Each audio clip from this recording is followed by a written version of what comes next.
যে ব্যক্তি কবরের 3টা প্রশ্নের জবাব দিতে পারবে না, রাসূলুল্লাহ সাল্লাল্লাহু আলাইহি সাল্লাম বলেন আল্লাহ তাআলার পক্ষ থেকে তখন ফেরেশতাদের কাছে ঘোষণা আসবে, আফরিশুহু মিনান নার ওয়ালবাসুহু মিনান নার ওয়াফতাহু লাহু বাবান ইলান নার।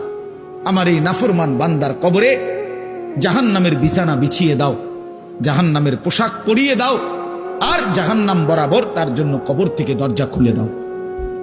ফেরেশতারা যখন এই কার্যক্রমটা শেষ করবে, প্রথম জাহান্নামের বিছানা বিছায় দিছে, পোশাক পরায় দিছে, জাহান্নাম বরাবর দরজা খুলে দিছে, আল্লাহর নবী সাল্লাল্লাহু আলাইহি ওয়াসাল্লাম বলেন একজন ফেরেশতা এসে তখন ফায়ুদরাবু লাহু বিমিতরাকাতিন মিন হাদিদিন, নবীজি সাল্লাল্লাহু আলাইহি ওয়াসাল্লাম বলেন তখন একটা লোহার হাতুড়ি, লোহার গুর্জ, লোহার হাতুড়ি দিয়ে একজন ফেরেশতা তাকে একটা আঘাত করবে।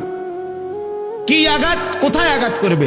সরাসরি হাদিসের শব্দ, বারবাতান বাইনা উজনাইহি, তার 2 কান বরাবর একটা আঘাত করবে। রাসূলুল্লাহ সাল্লাল্লাহু আলাইহি সাল্লাম বলেন ফায়াসিহু সাইহাতান, ওই নাফরমান তখন এত জোরে চিৎকার করবে, ইয়াসমাউহা মান ইয়ালিহি ইল্লা সাকালাইন, মানুষ এবং জিন ব্যতীত আল্লাহর সমস্ত সৃষ্টি ওই বেঈমানের চিৎকার শুনতে পাবে।